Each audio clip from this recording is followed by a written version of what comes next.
سلام دوستان، سهیل هستم. به کانال من خوش اومدین. با یکی دیگه از برنامه‌های آموزشی چرم کاسبیا در خدمتتون هستیم. امروز هم طبق معمول همیشه یه الگوی رایگان براتون گذاشتم. بریم توی دیسکریپشن دانلودش کنید. اونم الگوی این جهانه هستش که خیلی جادار و خوشگله. میتونیم برای خودتون درستش کنید. قبل از هر چیزی اگه برنامه ما رو دوست دارین و این کانال براتون مفیده، حتما ما رو سابسکرایب کنید و اگر از ویدیوها خوشتون میاد دکمه لایک رو بزنید. بریم با هم دیگه این کار رو درست. دوستای عزیز، این الگویی که براتون توی دیسکریپشن گذاشتم 13 صفحه هستش. در رابطه با پرینت که میدونین پیج سایز رو روی اکچوال سایز بذارین و پیج ستاپ هم روی آچار برش هم اندازه بگیرین. اگه هر جایی از این مربع هر طرفش 5 سانتی متر بود دقیق، یعنی اینکه درست پرینت گرفتیم. با این کاری نداریم، اما اینا رو باید ببریم. بعضی جا باید به هم دیگه وصل بشن، مثل B1 B2. اینا بعضی ها خدچین داره، بعضی ها مشخصه، باید به هم دیگه وصل بکنید. مثلا این C1 و C2 رو باید اینو ببریم به اینجا وصل بکنید و بقیه این دوتا هم باید به هم وصل بشه. این دو طرف پشت هم همینطور، اینا هم باید به هم وصل بشه که دوتاست. اینا نه، این هم که برای بنده. این البته نه، این برای قسمت های دیگه است. این دوتا برای بنده.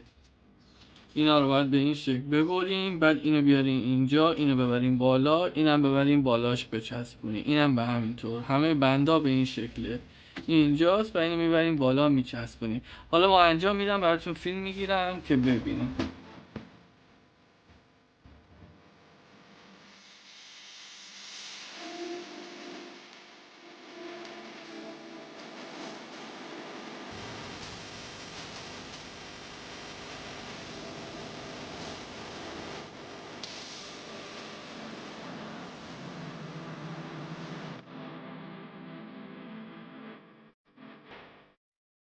خب دوستان، این کل الگو هستش که من سعی میکنم همه جاشو بگیرم. خب ببینید، به این شکل باید اینا به هم وصل بشه.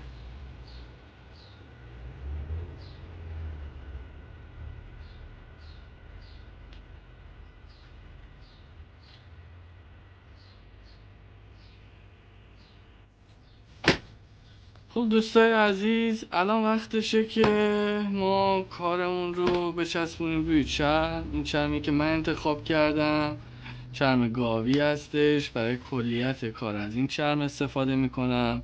شما هم سعی کنین که از چرم ضخیم استفاده بکنین که کار نگه داره.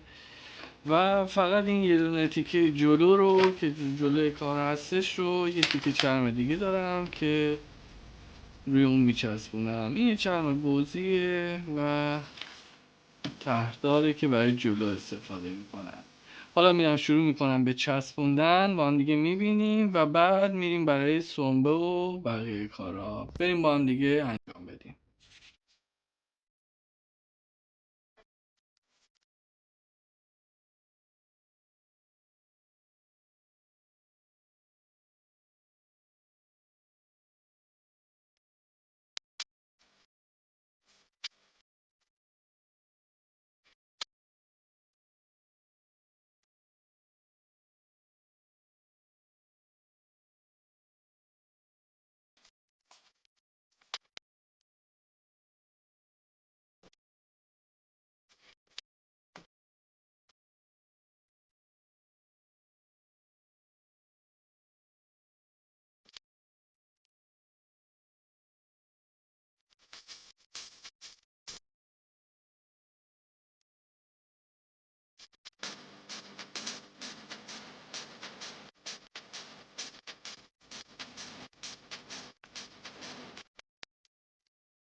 دوستای عزیز، ما کار و برش هم زدیم، الان رسیده به این قسمت. ما باید اینا رو ببریم 200 بکنیم.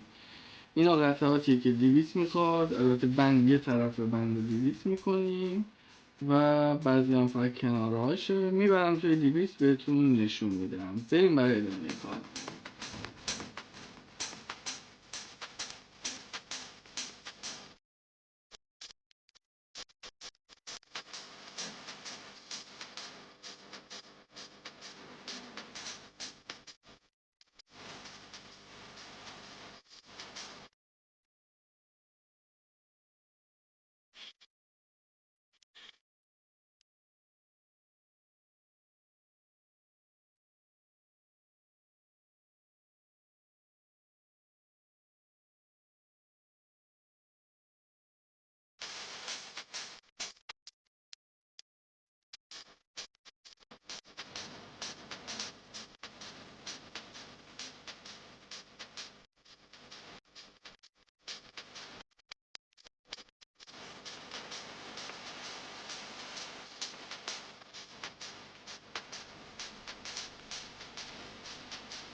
این فوم ضد ضربه هستش، توی تمام یراق چرب فروشی ها پیدا میشه، میتونید تهیه کنید. و ما برای اینکه کار یه ذره شق و رق وایسه سعی میکنیم پشت و جلو و کف کار رو بیایم از این فوم استفاده بکنیم که کار شق و رق تر بمونه.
دوستای عزیز، به این مرحله از کار که رسیدیم، اینا رو چسبوندیم. الان وقتشه که همه این کارا رنگ لبه بزنیم. دور تا دورش رو شروع میکنیم رنگ لبه زدن.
مرسی که تا آخر برنامه رو تماشا کردید. امیدوارم از این برنامه خوشتون اومده باشه و براتون مفید بوده باشه.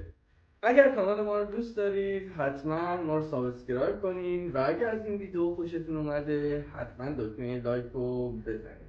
ما رو به دوستان خودتون معرفی کنید، فراموش نکنید و اینکه هرچی اگر خانواده ما بزرگتر بشه ما کارهای بهتر و بیشتری رو براتون توی این کانال میذاریم.